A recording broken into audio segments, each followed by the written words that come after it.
Muito bom, gente. E aí, bom dia, boa tarde, boa noite, você que está escutando a gente em mais um xadrez corporativo. E hoje o tema é daqueles que, assim, né? Sabe quando você quer botar a culpa em alguém? Então, tem uma galera aqui que de vez em quando tem a culpa colocada sobre a sua área. Vai dizer sobre as coisas mais diferentes possíveis, né? E essa galera que está aqui hoje é para falar do tema de governança e agilidade. A gente está com duas pessoas muito queridas aqui e que estão vivendo na pele transformações dentro das suas empresas e estão responsáveis por áreas de governança, de portfólio, ligadas aqui à agilidade, essas transformações que as empresas deles estão vivendo.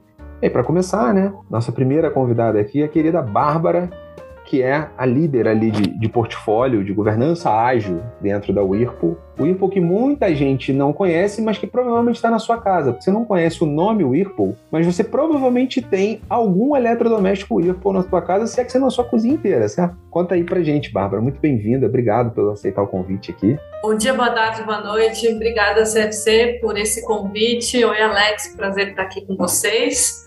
De fato, eu estou na Whirlpool aqui desde 2019, olhando para a agilidade, trazendo não só a cultura de produto para a companhia, mas a cultura ágil, que não é fácil. De fato, a palavra culpada muitas vezes está aqui no nosso colo, mas estou super feliz de participar. Vamos que vamos para esse bate-papo. Tinha que ter chamado lá aquele advogado da série do Netflix, né? Pra falar de culpado ou inocente, defender a gente aqui, né? Pô, brincadeira. E o outro convidado aqui, o nosso segundo convidado, mas não menos importante, só porque eu chamei o outro, né? Nada a ver, que é o Alex Paredes aqui, gerente de portfólio da rede. Também aí vivendo uma grande transformação, um monte de mudança acontecendo. E aí, Alex, bem-vindo. Eu que agradeço, CFC. Eu acho que aqui é um espaço bacana aqui para a gente trocar experiência, conhecendo a Bárbara agora. Grande prazer estar aqui, falar com todos vocês aí. De novo, bom dia, boa tarde, boa noite, né? Não sei quantos estão aí, em que momento nós vamos ouvir, mas é um pouco disso mesmo, CFC. Eu acho que tem bastante novidade aí, muita coisa acontecendo. E viver na pele, né? Um pouco do que você falou, né? Viver na pele aqui é sempre mais interessante, né? Você aprende fazendo e vendo as coisas acontecerem, eu acho que é super importante, né? E vamos começar. Já começamos bem, né? Porque a gente já está começando aqui, né, a falar, né? Se a gente ajuda, não ajuda, culpado ou inocente, eu acho que a gente já está começando bem, né? Nossa conversa.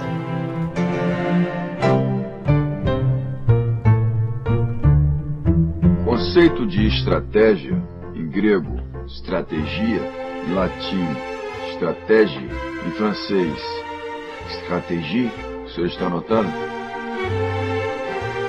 Xadrez corporativo.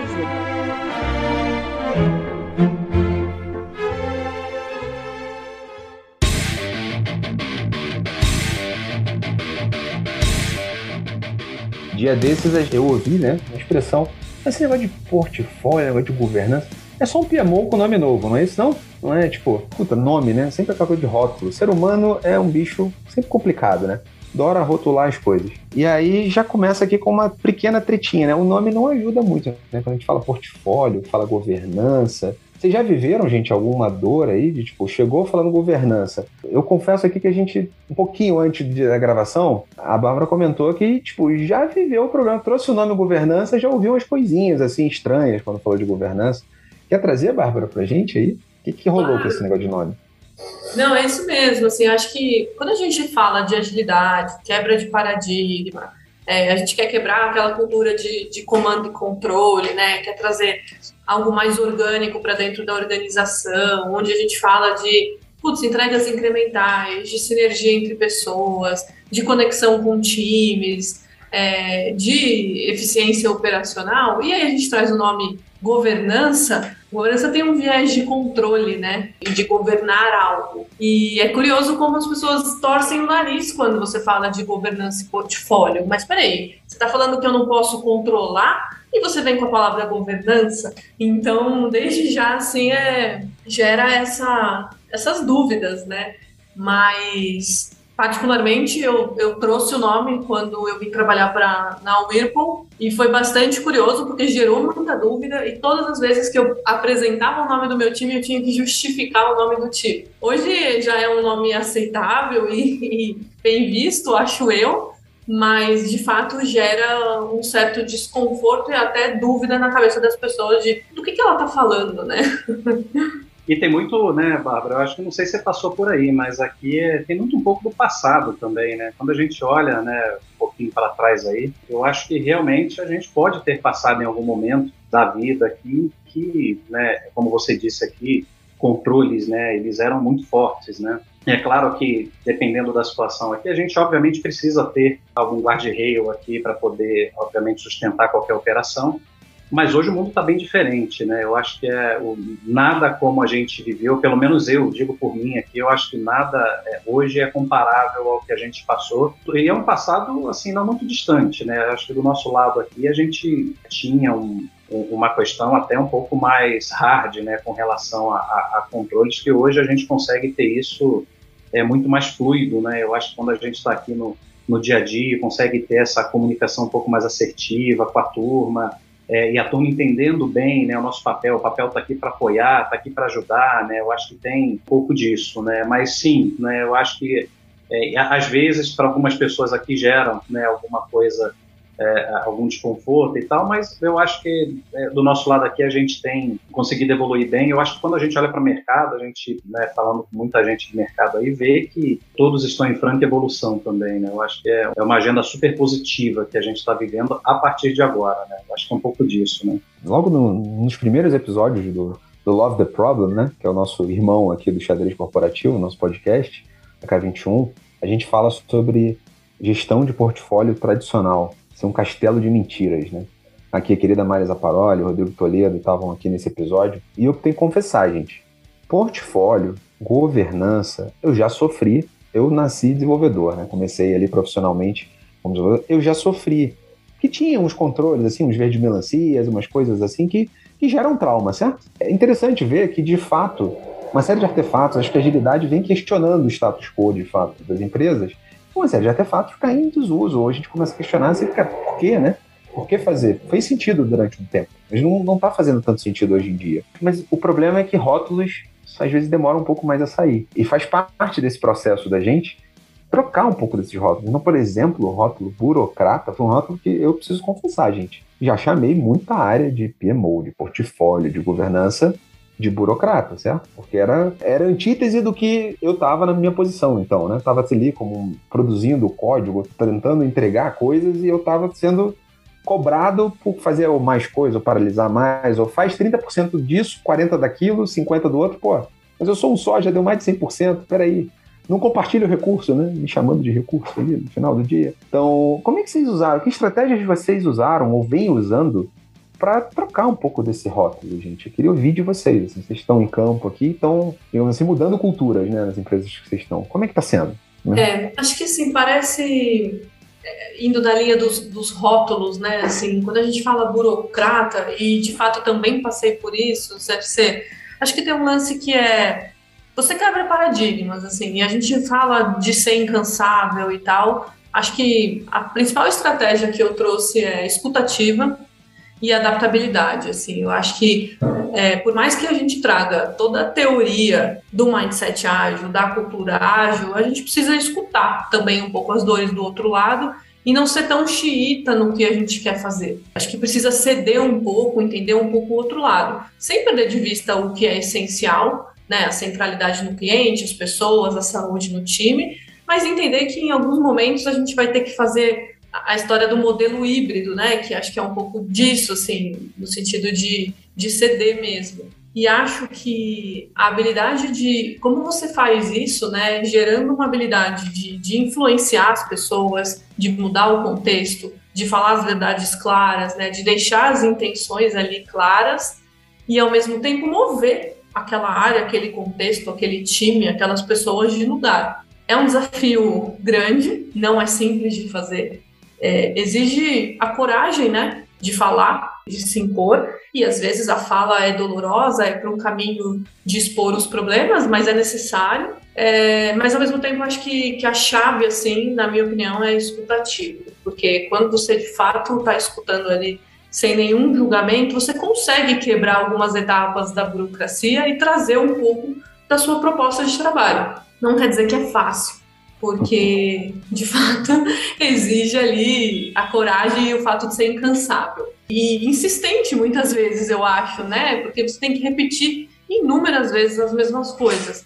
Mas eu acho que faz parte, assim, de um processo de transformação. Tem um temperinho, né, que acaba entrando no meio, né? E aí, Alex, eu quero te ouvir aqui, mas o temperinho no meio disso tudo, tem meta para bater, tem pressão de tudo que é lado, tem, né, eu tiro o cenário, o portfólio, tiro porrada e bomba. Inclusive, não dá para fazer mais coisa, não, porque eu tô achando que os times estão meio parados, assim, não tô vendo entrega, não tô vendo... Como é que foi isso para você, Alex? Como é que vem sendo isso para você? Eu acho que é um ponto legal, e até antes aqui da gente começar a gravar, né, a Bárbara tocou num ponto que eu achei super legal, vou trazer um pouco da fala dela, né, que ela falou, cara, aqui não se trata de ser um Ctrl-C, Ctrl-V, né, um copy-paste aqui, né, eu acho que aqui tem muito a parte do contexto, né, como é que a gente olha para o contexto da empresa, né, e coloca e traz essa visão do todo aqui de uma forma mais ampliada, né, e o que isso quer dizer na prática, né, isso aqui não é olhar a agilidade pela agilidade, né? Não é olhar o ágil pelo ágil. Eu acho que aqui entram várias outras coisas aqui, né? A gente sabe que dentro das empresas nós temos as redes já estabelecidas, formais ou informais, né? A gente tem uma complexidade já aplicada, né, dentro, né, já estabelecida dentro da empresa, o próprio desenho organizacional da turma. E tem um fator que eu acho que ele também é muito interessante aqui, que é o tema de aprendizagem, né? Eu acho que a gente começa a mudar essa cultura, a gente começa a mudar esse jogo, quando de fato a gente começa a se conhecer, de fato a conhecer um pouco mais a metodologia, né, o que a gente se propõe a fazer aqui dentro. Mas indo de forma prática, CFC, eu acho que a pergunta aqui é como é que a gente começa a efetivamente mudar o jogo? Eu gosto muito de tratar do nosso lado aqui sob a ótica de dar o foco na empresa aqui muito na comunicação melhorada, né? Eu acho que a comunicação, ela de fato é uma ferramenta que a gente tem aqui que eu acho que ela é muito importante, né? Então, tudo que a gente faz aqui, se a gente não tiver uma comunicação muito adequada e praticamente em todos os níveis aqui, eu acho que a gente sempre tem uma energia, ou investe uma energia muito maior do que o que devia, né? Eu não sei se eu posso contribuir aqui um pouquinho para falar da Bárbara, mas eu colocaria a própria comunicação aqui como um fator de decisão, né? E juntando isso aqui de novo na linha do aprendizado de pessoas, né, que a gente está falando do outro lado, lembrei até de um tema aqui, né, que recentemente saiu no Gartner, que 82% dos C-Level, né, já tem declarado aqui que o aumento, né, do investimento aqui de transformação digital, ele está acontecendo. Quer dizer, a gente está investindo nisso, a gente quer isso, né? Eu acho que todas as empresas aqui, no final do dia, de fato querem. Mas, cara, se eu não tiver as pessoas corretas, né, você pega uma Apple, uma Microsoft aqui, você coloca um Tim Cook, um Satya Nadella, né, no lugar correto. Então, se a gente não vier, inclusive, ter o apoio da alta liderança aqui, eu acho que a gente, de novo, vai levar muito mais tempo e vai acontecer com muito mais dor, porque vai acontecer. Eu acho que esse é um movimento que já veio para ficar. No amor ou na dor, né? No amor ou na dor, vai. Eu acho que é um pouco disso. E, Alex, legal que você falou, assim, e complementando, né, acho que alguns ganchos.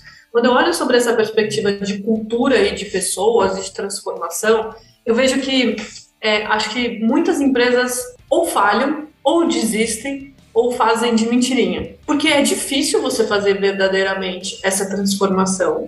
É difícil, é desconfortável, realmente exige uma energia constante para você mover uma empresa de lugar. Uma das coisas que eu penso bastante, que cada vez mais eu tenho refletido sobre isso, é que agilidade para mim é uma mentalidade. Assim. Claro que você traz essa mentalidade através de práticas, de conceitos, de teoria, de frameworks que apoiam, mas eu acho a maior assim, ponto ou de falha, ou de resistência, ou de desistência que eu comentei aqui, é porque as empresas estão olhando para fora. Elas estão querendo se embasar nos modelos do mercado sem olhar para dentro de casa, assim, sem olhar para como as pessoas respondem, olhando para a cultura da sua organização. E essa é uma dor que eu vejo assim, gigantesca dentro das organizações. É claro que a gente precisa ter pessoas chaves que tenham essa habilidade para mover a companhia.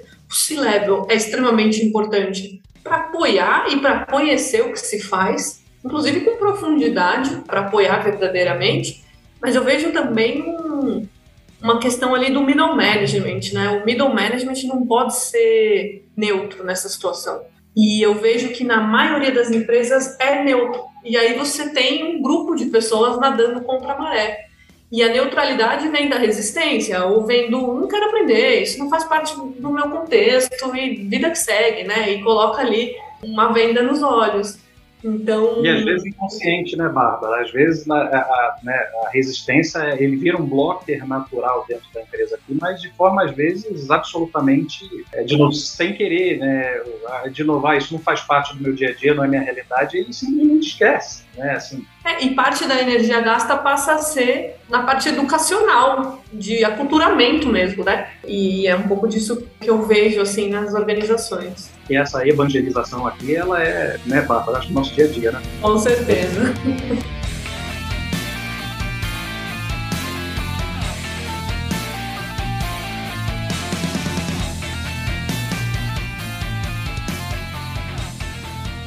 Cara, não é sobre buscar culpados, certo? Porque normalmente quando a gente está falando de portfólio, a gente está falando de uma área que é meio, ou de governança, é uma área que é meio, importante dizer, certo?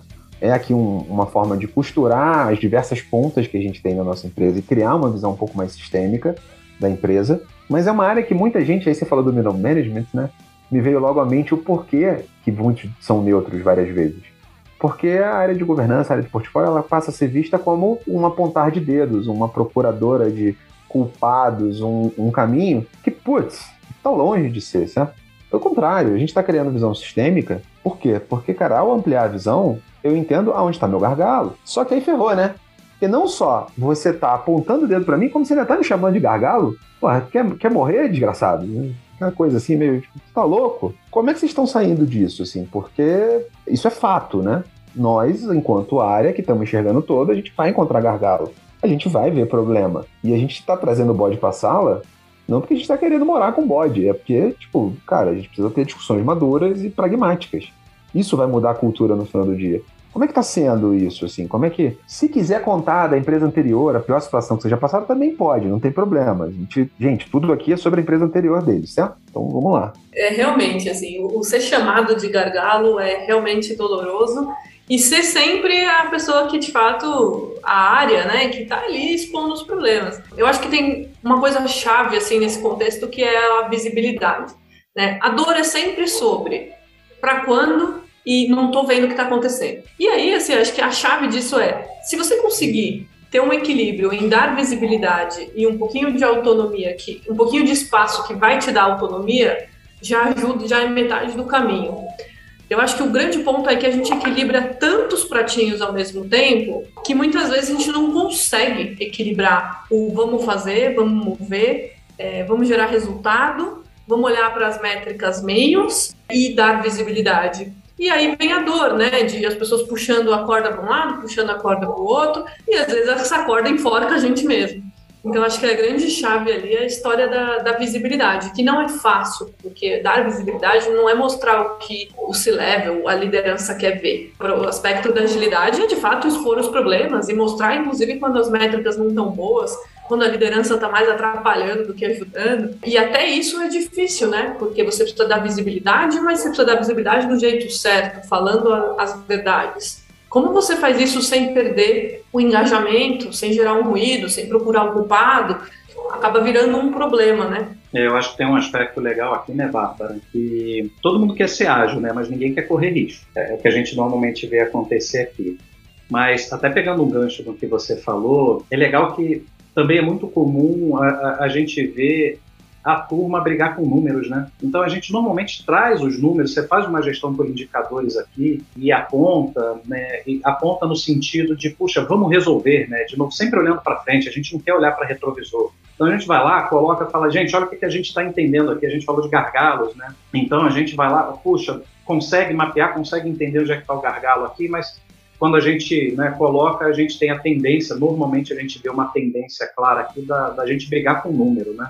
Ah, não, eu acho que não é 12, é 12,2, né? Ou é 9,8. Tá, gente, mas vocês estão vendo que, tudo bem, pode ter alguma margem de erro aqui, mas estão vendo que a tendência aponta para um lugar que a gente está indo aqui que não deveria. E é cultural, né? A gente acabou de falar muito isso aqui, que cada organização é uma organização, cada um é cada um, mas é muito cultural aqui da gente, puxa, não tem que brigar com o número, eu acho que ele está ali para ajudar a gente tem que olhar e falar, pô, legal, como é que eu consigo ter mais detalhes disso aqui? Eu vou fazer um Gemba, eu vou lá na comunidade, eu vou no dia a dia, eu vou pegar aqui a minha tribo, a minha squad, eu vou descer, eu vou entender melhor o que está acontecendo, eu vou lá no chão de fábrica, porque no final do dia é isso que a gente quer, né? A gente quer tirar os bloqueios aqui, os impedimentos do dia a dia para ter uma velocidade aqui maior, numa execução, né? Um fluxo mais contínuo aqui para todo mundo, né? É engraçado ver, e a gente normalmente vê isso, de novo, conversando até em mercado aqui, às vezes se torna comum. E, gente, assim, numa boa, não vamos brigar com o número, né? Não dá para brigar com o número, né? Vamos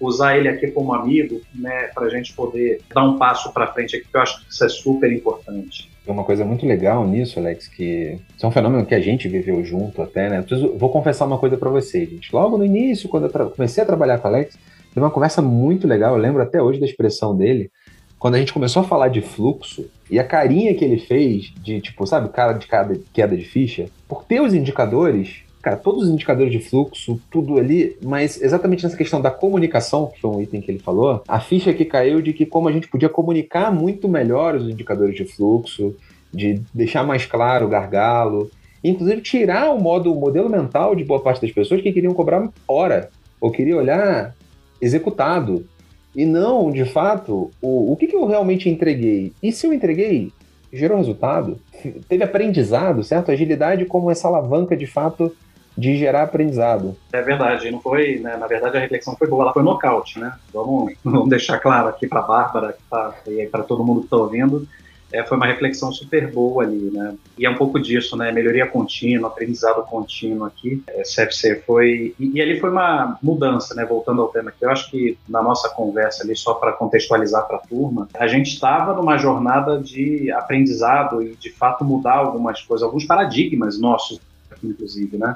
Foi uma mudança super importante há meses atrás aqui que a gente está falando, para a gente efetivamente começar a olhar para fluxo contínuo, vazão de entrega, e efetivamente se aquilo estava mexendo o ponteiro e estava entregando valor para algum cliente, né? A gente não tinha isso naquela ocasião, há muitos meses atrás aqui, a gente estava falando de tarefa, né? A gente estava falando de entregar uma feature, né? A gente estava falando de fechar alguma coisa porque o meu lead time estava ruim, e assim, né, super disfuncional naquela ocasião. Eu acho que a gente conseguiu dar um passo super importante aqui, nosso, né, eu acho que até começando dentro de casa aqui, foi super bacana, o aprendizado começa com a gente, né, antes de querer mudar a empresa aqui, para quem está se aventurando agora, começando agora, ou no início da jornada, nós estamos no início da jornada, gente.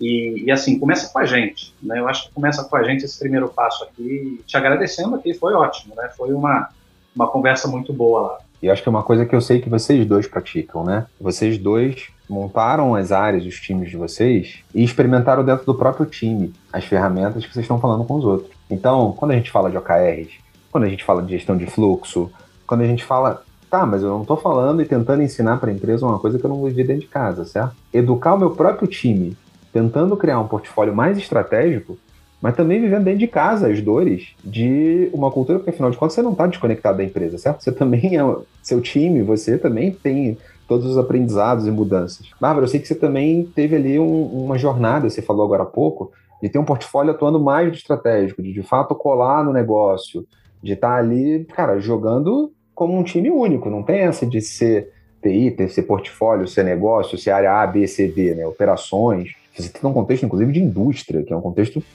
completamente fordista, por natureza, inclusive. Conta um pouquinho como é que foi essa jornada, como é que está sendo aqui essa jornada. É legal você falar isso, CFC, porque, de fato, né, conforme o time for crescendo, o nosso maior MVP aqui foi dentro do time. Tudo que eu queria experimentar, sugerir, testar, a gente fazia primeiro dentro do nosso time, onde a gente sabia que tinha um ambiente seguro e apto ali para errar, para experimentar. E à medida que o nosso time foi crescendo, hoje a gente trabalha com mais de 35 agilistas aqui, né? Então, à medida que esse time foi crescendo, e não que seja sobre volume, mas é só para dar uma noção ali de escala e de protagonismo que a gente foi ganhando dentro da companhia, a gente foi ganhando espaço para se conectar com o business. Antes éramos, de fato, os burocratas, né? As pessoas ali... Vai soar um pouco piegas aqui, mas a história do agente da mudança, né? Agente da transformação. O ponto é, quando você se conecta com o negócio, quer dizer que, na minha percepção, assim, você conseguiu chegar num estágio em que as pessoas veem valor nas métricas de eficiência, né? Então tá bom. Então quer dizer que, puxa, eu estou olhando para o ritmo dos times, para a saúde das equipes, para o fluxo, para a vazão, olhando para a qualidade, mas olhando também para ritmo, né? E para a felicidade de pessoas e etc. À medida que você chega nesse momento e você consegue se conectar com o business, como entendimento de negócio, como visão estratégica, da importância da gente achatar, né, o tático com o estratégico, com o operacional, de ser um indicador, um meio para fazer essas coisas acontecerem dentro da organização, para mim é um golaço, sabe? E eu acho que as organizações precisam buscar isso de alguma maneira, requer tempo e dedicação. Aqui a gente tem um trabalho de 3 anos, a gente ainda está crescendo, amadurecendo em agilidade. Claro que a gente erra e tem problemas, como qualquer tipo de organização, mas eu acho que só o fato da gente conseguir olhar e se conectar e entender o valor disso é importantíssimo, né? A gente vem experimentando um olhar para change management conectado com estratégia, conectado com agilidade, né? E trazendo aspectos culturais, trazendo para onde a gente quer mover a organização, sem perder de vista a necessidade do negócio e sem perder de vista a centralidade do cliente, né? Porque muitas vezes a gente faz trade-offs quando não deveriam ser feitos. A gente deveria conseguir casar, que é uma dificuldade tremenda das companhias, né?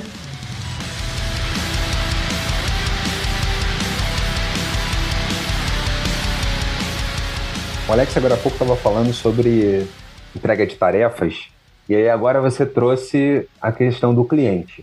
Aí eu já vou bater tudo no liquidificador, porque eu acho que dá um suco bom aqui, dá uma vitamina boa, que é portfólio e foco no cliente.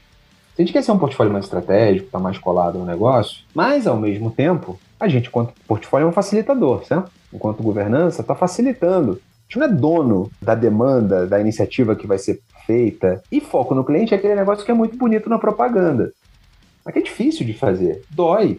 É métrica de negócio aqui, métrica de cliente, é escutar de fato. Significa estar disposto a aprender, fazer pilotos, que é uma coisa que também bate na cultura de projeto pronto, né? De fazer aquela coisa toda de uma vez, bonita e tudo. Então, de fato, é muito sobre mudança de cultura. Como é que está sendo, assim, para vocês, principalmente nesse aspecto de focar no cliente?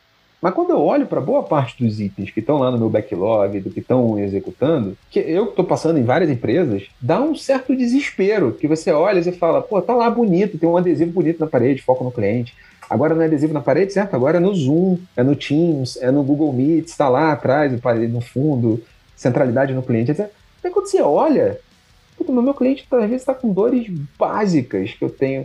E é isso, certo? Empresas, estamos aqui com 2 empresas de muito sucesso, de muitos anos, mas que estão aprendendo essa digitalização, digamos assim, o digital, o foco no cliente, foi para outro patamar, certo? Não são 2 empresas nativas digitais. É outra pegada, empresas que já vêm de décadas aí de sucesso no mercado. Como está sendo essa quebra de paradigma e colocar isso, digamos assim, sendo um elemento neutro, porque é facilitador no meio, né? Eu não sou dono da demanda, não sou eu que escrevo o item no backlog lá. Como é que está sendo para vocês aí? Que dores, delícias, o que vocês têm mais visto acontecer?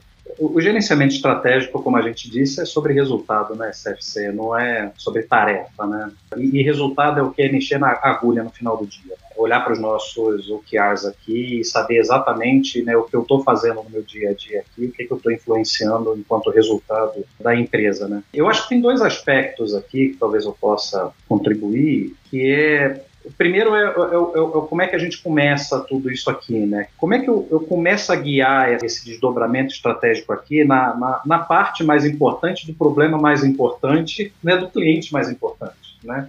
Então, de novo, como é que eu vou lá na frente, vou entender do lado do cliente como é que as coisas estão acontecendo aqui para trazer empatias pequenas e trazer de forma cortada aqui que a gente consiga fazer, mas efetivamente, né, tem um pedaço aqui, de novo, que a gente falou muito de cultura. O segundo ponto é muito como que os executivos vão nos ajudar nesse cenário. Porque não é a governança ou a gestão de portfólio, como você falou, nós somos meio apoio, né? Eu acho que estamos aqui todos juntos, né? Mas sim, falta caminharmos aqui de mãos dadas aqui com os executivos, né? Eu acho que tem um ponto, talvez trazendo um pouco mais para dentro de casa, que eu vejo hoje é que os executivos têm um empenho muito grande em querer que as coisas aconteçam. Eu acho que esse é um ponto fundamental em qualquer empresa, né? De novo, ter a questão aqui acontecendo a partir dos executivos, né? E aí, como a Bárbara falou em outros momentos aqui, né, trazendo junto toda a parte de metodologia, né, para poder apoiar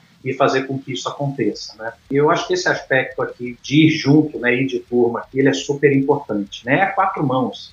Não tem jeito, não tem uma ou outra área que vai fazer isso aqui sozinho. Se não for junto, não vai. Eu acho que o mindset hoje é esse, né? Vamos de turma, que eu acho que assim a gente chega do outro lado aqui. Eu acho assim, a gente não aprendeu a trabalhar orientado ao cliente. A gente aprendeu a trabalhar orientado ao business. O centralidade no cliente é algo que é lindo, que é importante, que as empresas escrevem na parede, né? Mas é extremamente difícil de executar. Porque se você for colocar isso em prática, assim, a gente aprendeu a pagar uma pesquisa caríssima e usar essa pesquisa uma vez por ano. E uma vez por ano, ainda mais nesses tempos de pandemia, de era vulca, etc., nosso cliente muda todo mês, a gente muda nossos hábitos, nosso relacionamento com as marcas, né? E por que a gente acredita que o nosso cliente não? Eu acho que a gente criou um hábito, as organizações, como a gente aprendeu a trabalhar, de sempre pensar na solução, né? A gente está sempre idealizando uma ideia, a gente está sempre querendo trazer um business case, né? E aí a gente dá um jeito de incluir o cliente ali no meio de alguma maneira, de entubar uma solução para ele. É muito difícil conversar sobre o problema. É extremamente difícil. Por quê? Porque as empresas têm pouquíssima capacidade de responder às mudanças e de se adaptar à necessidade do cliente. E pensa que você já tem toda a sua organização pronta, estruturada, e o cliente fala, mas não estou gostando disso, eu quero aquilo. Qual a sua capacidade de voltar para casa e remexer todo o seu contexto, o seu processo, sua estrutura organizacional? Então, eu acho que o centralidade do cliente é um tema, assim, ainda para mim é um paradigma que a gente precisa quebrar e encontrar a melhor maneira de fazer isso nas organizações verdadeiramente, assim. E, de fato, né, é doloroso. Você olha para o backlog, você tem 10% de algo que resolve a necessidade do cliente, talvez uns 60% ali de resoluções operacionais, correções de bug, e uma coisa ou outra fora da caixa que resolve um problema do business, né? Então, acho que ainda é algo crítico na cultura das organizações e que a gente precisa aprender a fazer isso verdadeiramente. Tive um amigo, vou poupá-lo aqui de falar o nome para não deixar ele numa saia curta aqui, mas eu tive um amigo que ele falou uma vez, eu o provoquei, eu falei, cara, você vem fazendo um trabalho muito legal, ele também é de uma área de governança, né? Vem fazendo um trabalho muito legal, você tem conseguido subir a régua da empresa, tem realmente falado de problema de cliente, mas, cara, você não está sendo uma das pessoas mais queridas, certo? Porque, de novo, a cultura bate contra, né? Joga como se ele fosse um apontador de dedo. E não, na prática, o que ele estava trazendo eram métricas, indicadores sobre, por exemplo, cara, gente, eles estão zero focando no cliente, não tem uma métrica de cliente aqui. Só tem métrica business-centric, né? Para eu pegar aqui, Bárbara, o teu gancho. Só tenho métrica olhando para faturamento, olhando para churn. E essa foi uma discussão maravilhosa. Mas, cara, você já entendeu por que teu cliente está fazendo churn? Por que teu cliente está indo embora? Por que teu cliente abandonou o teu serviço? E vamos socar mais produto novo? É o contrário de ser agilidade na linha de ser uma organização que aprende, certo? E uma outra reflexão assim, que você me trouxe, que é, se a gente for olhar para as nossas metas, sejam elas individualizadas ou coletivas, tá? As nossas metas resolvem o problema do cliente ou resolvem problemas da organização, né? Não, mas tem até NPS, Bárbara, lá nas nossas metas. Olha uma coisa maravilhosa, né? Olha que coisa! É isso, né? É sobre entender propósitos do cliente. E é parte aqui. Eu ouvi desse meu amigo, ele falou, cara, o trabalho é difícil, mas se a gente não provocar, eu não vou conseguir ir para um outro patamar. É melhor entregar o cargo, porque assim, não tem mais o que fazer. Tem métrica de fluxo. A gente melhorou a eficiência em 30%. Que horas a gente vai começar a discutir, a descartar aquele bando de porcaria que está no backlog e que a gente não tem confiança de que aquilo ali vira o jogo e continua fazendo. E ele está numa indústria que está bem desafiada, certo? Uma indústria que está sendo super comprimida, margem, é muito ligada à questão de varejo, E aí, só para pegar, por exemplo, o gancho com o Whirlpool aqui, para a própria rede, seja para o Whirlpool, para a rede, são duas indústrias que a digitalização aqui está batendo firme, certo? Muitos paradigmas mudando, seja via Pix, seja o Whirlpool, por exemplo, hoje a própria Whirlpool faz o D2C, o Direct Consumer, porque, para que eu vou necessariamente... Só que o varejo é meu canal de 90% de distribuição, se bobear, ou mais, do meu produto na ponta. Mas por que não vendo direto? E todos os desafios que isso coloca e revoluciona no mercado, né? Foram boas provocações, assim, mas ele não é a pessoa mais querida, eu confesso, dentro da organização, porque ele está quebrando muito paradigma, botando muito bode na sala, né?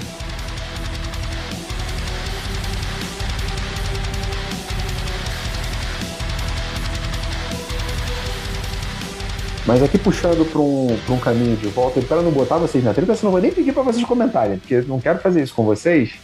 A gente está chegando aqui para o nosso final.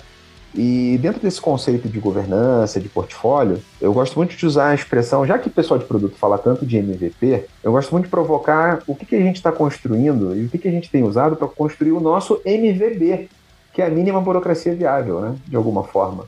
Porque, queira ou não, gente, quanto à área de governança e portfólio, a gente está falando de escala, está falando de visão sistêmica, alguns controles, algumas ferramentas, algum nível de organização tem que ter, certo? Porque ou eu estou no gasoso, num estado completamente caótico, quando eu fico grande, ou eu vou para o estado sólido, que é o burocrático, é exatamente o medo que muita gente tem das áreas de governança. No fundo, a gente está tentando tornar a coisa mais líquida. Só que liquidificar esse processo, remover gargalo e tudo, ele vai requerer algum nível de burocracia, só que seja mínima, né? O MVB aqui que a gente brinca. Como é que tem sido para vocês essa construção? Que elementos vocês têm usado? Tem zero combinado aqui, tá, gente? Quem está ouvindo aí a gente é no improviso aqui. Então, o que vocês têm usado? O que tem funcionado para vocês aqui nessa questão do MVB? Ou o que vocês têm destruído, certo? Porque também é sobre destruir coisas também.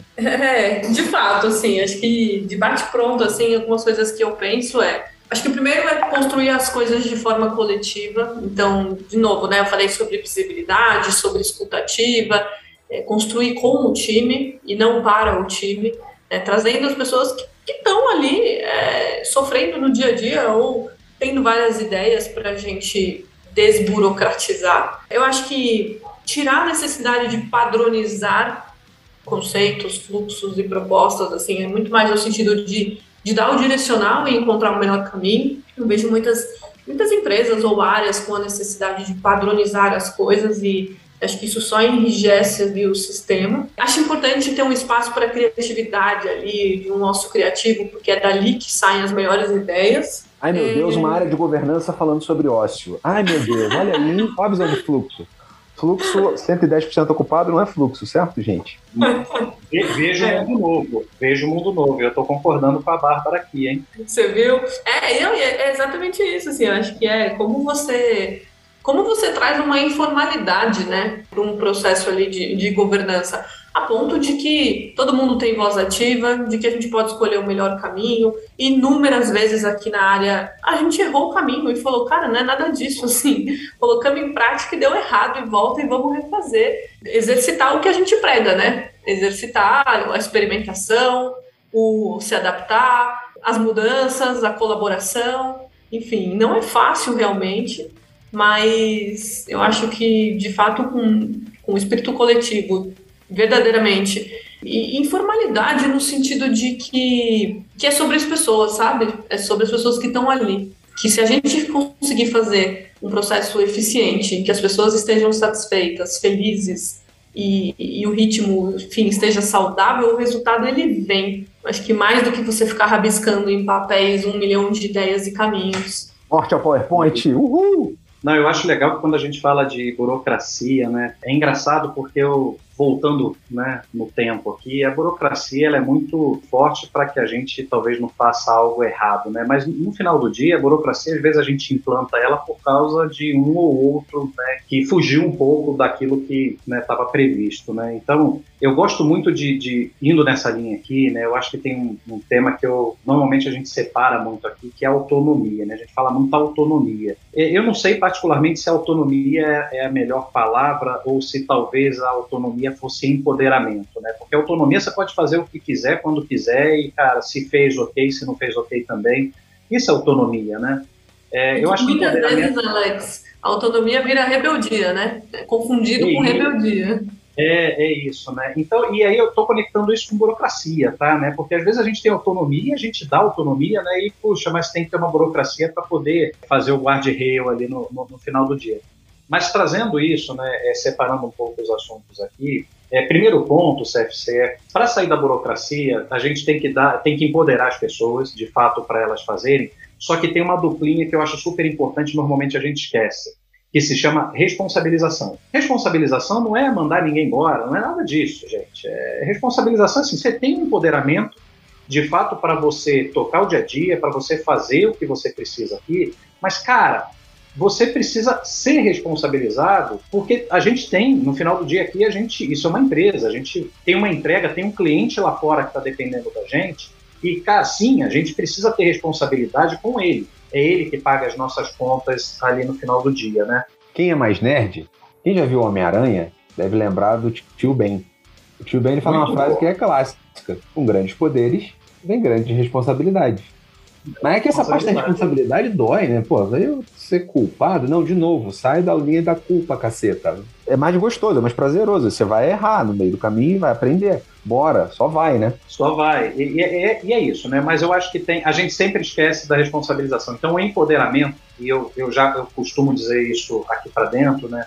Que a outra perninha, né, tem esse pedaço. Um outro ponto, né, que a gente falou muito aqui, né, de melhoria contínua, aprendizado contínuo, que eu acho que é uma outra variável super importante aqui. Para quem está vivendo isso como nós estamos vivendo isso aqui dentro, a gente tem o medo do erro, né? A gente não quer, ninguém quer errar. Na verdade, todos nós, enquanto seres humanos, a gente não quer errar. E esse medo do erro, ele é ruim, né? Porque às vezes trava uma experimentação, né? Às vezes eu tenho ali uma ideação, um discovery, uma inception para fazer alguma coisa ali. Cara, mas eu não posso errar. Não, cara, pode. Vamos devagar aqui. E eu acho que a gente está vivendo um momento que, para que a gente possa fazer isso de forma correta e adequada, a gente tem que ter um perfil aqui de, puxa, ter uma tolerância ao erro. É um primeiro ponto, mas muito mais do que isso, quando o erro acontecer, a gente tem que estar olhando para as pessoas de forma sincera e acolher. Uma coisa é a gente lá, puxa, eu errei, né? Coloquei alguma coisa em produção, capotei, parei o app, o web, né? Alguma coisa aconteceu, né, em produção, vamos corrigir. Mas, cara, mais do que isso, vamos acolher o que aconteceu. Ninguém faz isso, né? A gente está falando que as pessoas estão aqui dentro da empresa dando o melhor e querem o melhor para a empresa aqui, então ninguém vai lá a revelia para poder, vamos colocar um bug aqui em produção, né? Ninguém acorda de manhã e fala, hoje eu vou colocar não é isso, né? Não é disso que a gente está falando. Então, acho que tem esse segundo fator aqui que está muito ligado à melhoria contínua, aprendizado contínuo, né? Que é a tolerância ao erro, né? E a gente dá o acolhimento correto para as pessoas. É uma jornada, a gente não está aqui numa corrida de 100 metros, todos nós estamos vivendo isso. Bárbara falou, está aqui há 3 anos na jornada, nós estamos há muito menos tempo nessa jornada aqui, a gente está falando de 6 meses a 1 ano do nosso lado aqui, Bárbara, a gente falou, mas a gente tem aprendido muito, a gente também tem errado muito, mas a gente tem conseguido andar e ir em frente. Eu acho que essa é a mensagem principal para quem está ouvindo aqui, turma, não desistam, né? Principalmente você que está aí no dia a dia, agilista, você que é de gestão de portfólio, PMO, assim, você está de alguma forma ligado à transformação digital, evangelização, todo dia de manhã. A gente tem que acordar aqui e saber que sim, a gente vai rezar a mesma missa, tudo de novo, o dia inteiro, aqui até o final do dia seguinte, e tem que ter resiliência. É um momento, né, que a turma precisa passar por isso. Então, assim, não desistam, gente, porque no final do dia dá certo, funciona, e eu vou falar para vocês, é legal demais a jornada. Não é não, Bárbara? Conta aí. Não, você está falando aqui, passando um filme na minha cabeça, porque realmente a jornada ela é dolorosa, cansativa, estressante, mas vale a pena. E se não valesse, a gente não estava aqui, né? Cada pequena vitória, cada conquista, cada derrubada de muro, cada mudança de pessoas que você fala, não acredito que essa pessoa mudou. Cara, ela era tão resistente, esse cara aqui, ele não entendia do que eu estava falando, hoje a gente senta para tomar um café e troca ideias sobre agilidade. Então, vale a pena, é isso, assim, acho que é legal você falar o não desista, né, porque a resiliência é um fator chave ali da transformação. Eu costumo falar, né? O mundo ideal é bem diferente do mundo real, né? Não existe não é linear. Então, muito legal você falar, assim, porque a gente conversou aqui muito, né? Somos burocratas, somos agentes da transformação, para onde estamos indo, o que a gente faz dentro da companhia. E acho que o resumo da obra é esse, assim, é realmente tudo isso. Na verdade, no e crua falamos das dores, mas vale a pena. Acho que esse é o recado final. Muito bom. Bom, gente, muito obrigado. Eu queria agradecer demais vocês terem aceitado o convite. O papo fluiu tão rápido. Eu olhei a hora agora e falei, meu Deus, a gente já tá chegando no final aqui, tá? O horário que a gente combinou, caramba, foi muito fluido. Muito feliz aqui. E parabéns pela jornada. Conheço a jornada dos dois. Sei que não são jornadas tranquilas, que nasceram, né? Tipo, tudo campo aberto, tudo campo de flores. E é isso, o case da vida real é isso. É trazer melhoria, é ser evolucionário, não é revolucionário, não é, né, estalar de dedo e muda tudo. Não é esse parquinho, esse ambiente, jardim todo florido logo na partida. Parabéns pela jornada dos dois e obrigado você que ouviu a gente até o final. Valeu, espero você no próximo episódio aqui. Até mais, gente. Obrigadão. Obrigado, gente. Valeu, obrigada.